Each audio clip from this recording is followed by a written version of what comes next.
I get a lot of people coming down to me that are happy with their game, but they can't seem to lower their score. So I'm going to show you some ways to lower your score around the green. You take more than half your shots around the green, and you'll hear a lot of times someone will say, well, I got there in 2, but it took me 4 to get down. So I'm going to show you how to practice around the green. A lot of times when you're practicing down at the putting green, you'll set up the ball so it's nice and fluffy like that. But how often does that happen at the golf course? Not very often.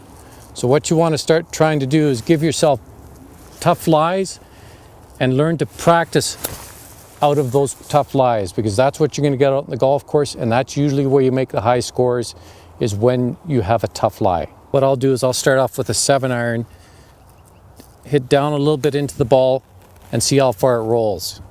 As it gets on the green, it's going to roll further, so when you've got a longer pin to go to, rather than always hitting a wedge and trying to fly it all the way there, get it on the green and get it start rolling. So now I'm going to hit a shot with my 9-iron, try and land it about the same distance as the last shot. And it's going to roll just a little bit less than the 7-iron.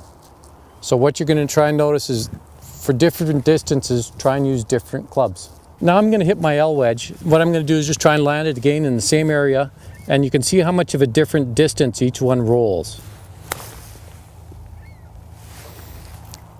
So don't always use one club for the shot, for every shot around the green. Try and be creative. A lot of times you're faced with a shot where the ball rolls up on the fringe and rolls up against the long rough. So how do you play it? You get a wedge out. What you're going to try and do is you try and get down into the ball, and what happens? You catch the rough first and the ball goes nowhere. I'm going to show you how to play that shot. So what we're going to do is we're going to take a putter. We're not going to use it the traditional way. What we're going to do is we're going to turn it so the toe is facing forward. You're going to swing back and swing through and hit the ball with the toe of the putter. So you don't catch any of the long grass, and it'll help keep your scores low. And if you work around the green like this, your handicap's going to go down.